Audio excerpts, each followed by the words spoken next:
Hello दोस्तों, आज की इस कहानी का नाम है तरखाने का राज। ज़िंदगी के लिए जो आप सोचते हो ऐसा ज़रूरी नहीं कि ज़िंदगी भी आपके लिए ऐसा ही सोचे। मेरा नाम रिया है। जवान लड़की अगर घर में हो तो माँ बाप के लिए चिंता का विषय होता है। मेरी उम्र 28 के ऊपर हो गई थी। कई रिश्ते आए लेकिन कहीं बात नहीं बनी। फिर एक दिन एक रिश्ता आया। वो हमारे शहर से थोड़ी दूर गांव में रहते थे। लड़के का नाम संजय है। लड़का अच्छा था और उनका खेती का काम था। लड़के की माँ नहीं थी। उनके घर में सिर्फ वो और उनके पिता ही रहते थे। मेरी शादी उनसे होना तय हो गया। उनके बारे में इससे ज़्यादा मैं और कुछ नहीं जानती थी। शादी की तैयारी होने लगी। मैं भी इस बात से खुश थी कि मेरे माँ बाप की चिंता अब दूर हो रही है। लेकिन मेरी ज़िंदगी में आगे क्या होगा इसका मुझे पता नहीं था। शादी की तैयारियों में समय निकलता गया और आखिरकार शादी का दिन भी आ गया। शादी वाले दिन जैसे लड़के के चेहरे पे खुशी और उत्साह रहता है, ऐसा कुछ भी मुझे उनके चेहरे पे दिखाई नहीं दिया। उन्हें देखकर ऐसा लग रहा था जैसे उनकी शादी उनकी मर्जी के बिना कराई जा रही है। लेकिन मैं मन में यही सोच रही थी, जो भी ख्याल मेरे मन में आ रहे हैं ऐसा कुछ भी ना हो।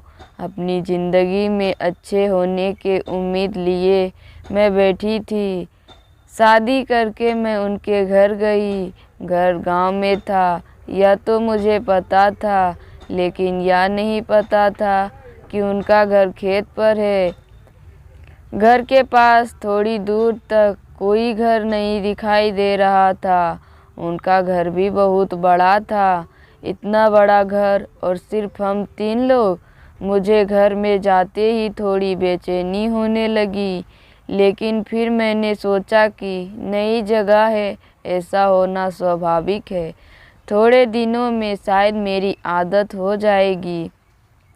मेरी तरह शायद सभी लड़कियों को होता होगा। इन्हीं सब बातों में मेरा मन खोया रहा। लेकिन मुझे सबसे बड़ा ख्याल यह था कि मेरे पति मुझसे शादी करके खुश हैं या नहीं। अभी तक मैंने उनसे कोई बात नहीं की और इसी इंतज़ार में थी कि उनसे बात हो। कमरे में थी, इंतज़ार कर रही थी। मन में कई तरह के ख्याल और सवाल थे। आगे क्या होगा इस बात से मैं अनजान थी। धीरे धीरे समय बीतता गया और इंतज़ार करते करते आधी रात हो गई। लेकिन अभी तक मेरे पति मेरे कमरे में नहीं आए थे। आधी रात के बाद मैंने सोचा कि शायद किसी काम में होंगे। शादी में बहुत काम होता है और सब उन्हें संभालना होता है। यह सोचकर मैं वहीं बिस्तर पर सो गई। सुबह मेरी नींद खुली और मैं तैयार होकर बाहर गई तो वो मुझे घर के बरामदे में सोए दिखाई दिए। शादी की पहली रात कोई अपनी पत्नी के कमरे में ना सोकर बाहर क्यों सोएगा। मेरे ससुर ने मुझे देखा और पूछा कि बेटा सब ठीक है। मैंने भी उन्हें कहा सब ठीक है। मेरे ससुर ने तब कहा कि बेटा मैं तुम्हें संजय के बारे में कुछ बताना चाहता हूँ। मेरा बेटा मन का बहुत अच्छा है, लेकिन इसे छोटी छोटी बातों पर गुस्सा आ जाता है। तुम अभी इसे समझना। मैं तुम्हें बता दूं कि उसमें थोड़ा समय लगेगा। तुम दोनों एक दूसरे को समझना। बस इसके गुस्से और कम बोलने का बुरा मत मानना और ज़्यादा सवाल मत पूछना। यह बात मुझे कुछ समझ नहीं आया यह किस और इशारा था। लेकिन मैंने उस समय सिर्फ हाँ कहकर उनकी बात मान ली। मैं उनसे और कहती भी क्या। मैं सुबह जब घर का काम कर रही थी तब कोने में एक दरवाजे पर बड़ा ताला लगा हुआ था। घर में ही इतना बड़ा ताला लगा कर रखा है। यह बात मुझे अजीब लगी। मेरे पति घर से चले गए थे। मैं पूरा घर देख रही थी, साथ ही सफाई भी कर रही थी। उस दरवाजे के ताले ने मेरे मन अभी भी सवाल उठा रखे थे। मैंने मेरे ससुर जी से बोला कि पापा जी इसकी चाबी दे दीजिए, सफाई कर देती हूँ। वो बोले नहीं, रहने दो, इसके नीचे तहखाने में एक छोटा कमरा है, उसमें जाने की कोई ज़रूरत नहीं, रहने दो। उन्होंने जिस तरह से बोला उनको देखकर ही मुझे डर लग गई। पता नहीं उन्हें इस बात पर क्यों गुस्सा आ गया। उस समय मैंने सिर्फ हाँ से सिर हिला दिया, लेकिन फिर बाद में सोचती रही कि आखिर वहाँ क्या है। कुछ देर बाद मेरे ससुर जी घर से चले गए। मैंने पूरा घर देखा, लेकिन मैंने मेरी सास की एक भी तस्वीर नहीं दिखाई दी। यह बात थोड़ी सोचने लायक थी। नया घर और भी लगभग सुनसान जगह पर, उसमें भी कई सवाल। यह सब मेरे लिए बड़ा अजीब था। रात हो गई और वो ससुर जी दोनों घर आ गए थे। खाना खाने के बाद मैं कमरे में गई। जैसा कि मैंने कहा, मुझे अब इस घर में थोड़ा अजीब सा लग रहा था। घर में बात करने वाला कोई नहीं। मैं सोच रही थी कि आज भी वो बाहर सोएंगे, लेकिन थोड़ी देर बाद वो कमरे में आ गए। उनके आते ही मैं डर गई। वो कमरे में आए, लेकिन बिना कुछ बोले और मुझे देख वो बिस्तर पर सो गए। शायद उनके पिता ने उन्हें समझाया होगा।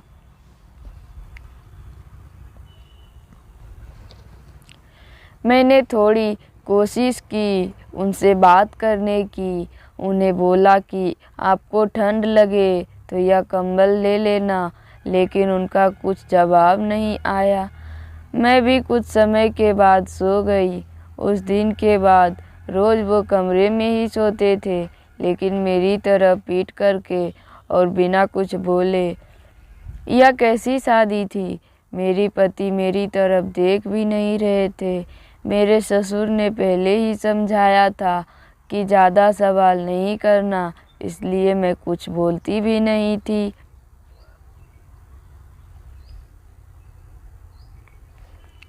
एक रात मेरी नींद अचानक खुली तो मैंने देखा कि वो कमरे में नहीं है। मैंने सोचा कि बाथरूम गए होंगे, लेकिन जब कुछ देर बाद होने के बाद भी वो नहीं आए तो मैंने कमरे के बाहर जाकर देखा। कमरे के बाहर बरामदे में कहीं भी मुझे वो दिखाई नहीं दिए। मैं फिर अपने कमरे में जाने लगी, लेकिन मेरे मन में कई ख्याल आए उस ताले वाले दरवाजे का। उस दरवाजे के सामने मैं गई तो वहाँ अब ताला नहीं था, बल्कि अंदर से बंद था। मैं वहीं खड़ी खड़ी यह सोच रही थी, कहीं वो अंदर तो नहीं। तभी मुझे धीमी धीमी आवाज़ सुनाई दी। यह आवाज़ किसी औरत की थी और ध्यान से सुनने पर वो बेटा बेटा बोल रही थी। मैं डर गई और वहाँ से भागते हुए सीधे मैं अपने कमरे में जाकर सो गई। मैं बिस्तर पर सोई हुई यही सोच रही थी कि यह सब क्या है। तभी वो कमरे में आ गए। मैंने सोने का नाटक किया। अब उनके आने से मुझे डर लगने लगा था। जैसे तैसे मैंने अपने डर और विचारों पर काबू किया। तहखाने में जो औरत की आवाज़ आ रही थी, क्या वो मेरी सास की थी? मेरी सास की एक भी तस्वीर क्यों नहीं है? क्या वो जिंदा है, और अगर है तो उन्हें इस तरह बंद करके क्यों रखा गया है? जब घर में इतने राज हो तो नींद कैसे आ सकती है? रात में ठीक से सो नहीं पाई। बिस्तर पर पड़े पड़े मुझे यह ख्याल आया कि मुझे उस कमरे में जाकर एक बार ज़रूर देखना चाहिए। मेरे ससुर ने भी उस कमरे में जाने से मना किया था। मैं सुबह जल्दी अपने कमरे से निकल गई। वो अभी तक सोए हुए थे। धीरे धीरे और डरते डरते मैं उस कमरे तक जा रही थी। सीढ़ियों के दरवाजे पर पहुंच गई थी।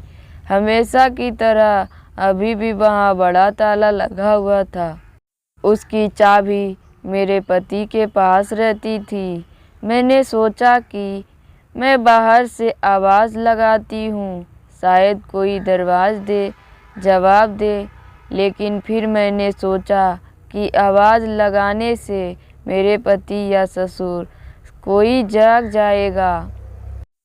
मुझे समझ आ गया था कि उस कमरे में जाना है तो चाबियों के साथ आना होगा। मैं वहाँ से चली गई। उस रात के बाद मैं बड़ी बेचैन हो गई थी, लेकिन मेरे पति के स्वभाव में कोई बदलाव नहीं आया था। उनके लिए जैसा था, जैसा कि कुछ हुआ ही नहीं हो। सुबह सुबह ही मेरे माँ और पिता अचानक ही मेरे ससुराल आ गए। वो वहाँ से गुजर रहे थे, इसलिए मुझसे मिलने आ गए। मेरी माँ को देखकर मुझे रोना आ गया। जी तो चाहा कि यह सब जो है वो मैं उन्हें बता दूं, लेकिन मैं बताती भी तो क्या। अभी तो मुझे भी ठीक से नहीं पता कि यहाँ क्या हो क्या रहा है। मेरी माँ मुझसे पूछती है कि बेटी सब ठीक है। मैंने कहा ठीक है, लेकिन मैं कैसे बताऊँ, यहाँ कुछ भी ठीक नहीं है।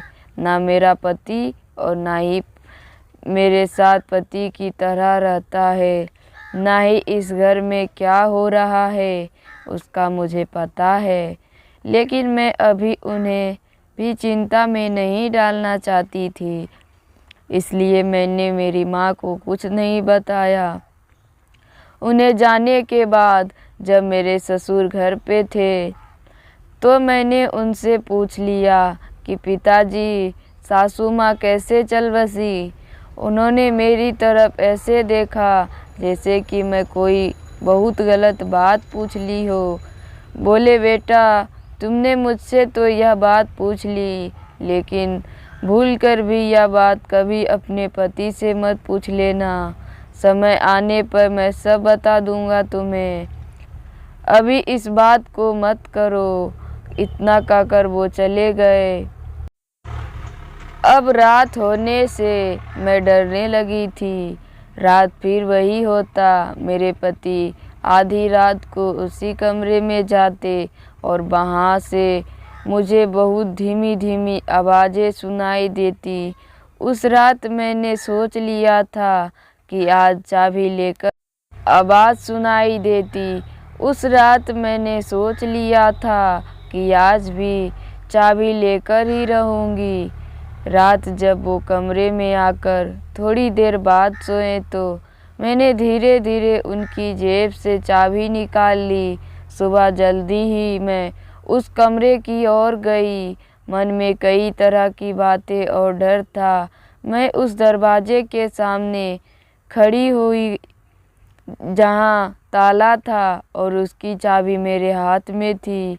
मैंने थोड़ी देर बाद खड़े होकर सांस ली और चाबी उस ताले में लगाई, लेकिन मेरी धड़कनें तब रुक गई जब पीछे से मेरे ससुर ने मुझे आवाज़ लगाई।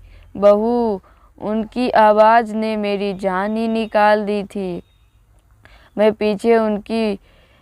पीछे नहीं पलटी, लेकिन वो मेरे पास आए। मुझे देखकर बोले, क्या कर रही हो यहाँ, और इस कमरे की चाबी तुम्हारे पास कैसे आई? मैं चुप थी तो उन्होंने फिर पूछा, कहाँ से मिली तुम्हें यह चाबी? तुमने मेरे कमरे से इसे लिया है? मैंने कहा, नहीं, यह तो आपके बेटे के पास थी। वो रोज़ रात यहाँ इस कमरे में आते हैं। यह सुनकर उन्हें हैरानी हुई। वो बोले कि संजय इस कमरे में फिर जाने लगा, वो भी रात में? मैंने पूछा, आखिर ऐसा क्या है जो आप लोग इस कमरे में छिपा रहे हो? यहाँ से रात को बेटा बेटा की आवाज़ आती है। क्या संजय की माँ इस कमरे में है? मेरे ससुर ने यह सब सुनकर कहा कि गलती मेरी ही, तुम्हें सब पहले ही बता देना चाहिए था। मुझे नहीं पता था कि तुम ऐसा कुछ सोचने लगोगी। उन्होंने मेरे हाथ से चाबी ली और सीढ़ियों का दरवाज़ा खोला। नीचे उतर एक कमरे में गए। कमरे खोलते ही मुझे कमरे का राज पता चल गया। कमरे में मेरी सास का सारा सामान, कपड़ा, तस्वीरें और गहने थे। उसके बाद ससुर जी ने मुझे बताया कि संजय की माँ 2 साल पहले एक एक्सीडेंट में चल बसी। वो अपने भाई के यहाँ जा रही थी। संजय को उस दिन उसने कहा कि वो उसके भाई के पास ले जाएं, अगले दिन वापस आ जाएंगे। लेकिन संजय ने मना कर दिया, कहा कि उसे नहीं जाना, मुझे अच्छे से बाइक चलाना नहीं आता है। इसलिए उसने अपने भाई को बुला लिया। लेकिन जाते वक्त उनकी बाइक फिसल कर गिर गई। संजय की माँ को सर में चोट लगी, जिस कारण उसकी मृत्यु हो गई।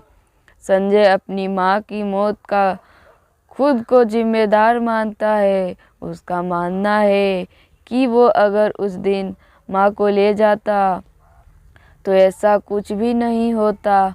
उस घटना के बाद वो कई दिनों तक बोला नहीं। बड़ी मुश्किल से मैंने उसे संभाला है। बात बात पर वो अपनी माँ को याद करके रोने लगता है, गुस्सा करने लगता है, खुद को कोसने लगता है। उसे उसकी माँ की याद ना आए, इसलिए उसका सारा सामान मैंने यहाँ रख दिया था। वो अपनी माँ से बहुत प्यार करता था। उसके फ़ोन में कई वीडियो हैं उसके माँ के साथ।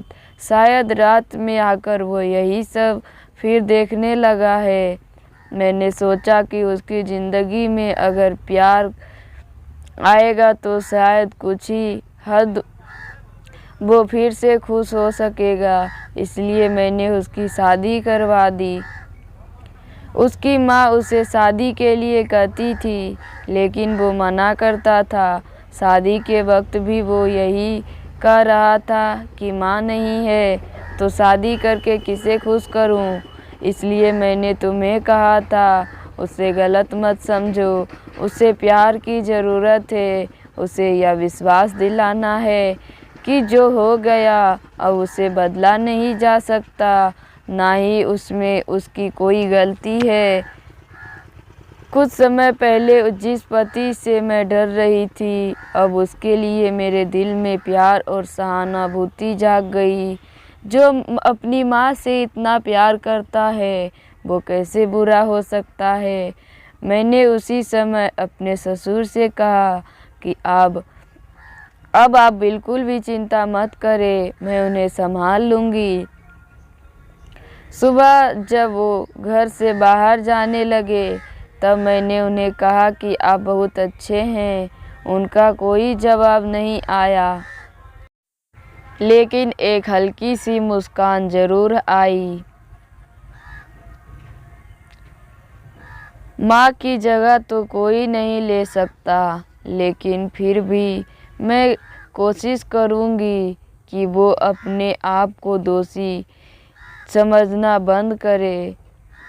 धीरे धीरे मुझे उनकी मुस्कान वापस लानी है और मुझे पता है मैं ऐसा कर सकती हूँ। धन्यवाद। अगर मेरी कहानी पसंद आए तो मेरे चैनल को सब्सक्राइब कीजिए और मेरे वीडियो को ज़्यादा से ज़्यादा शेयर कीजिए।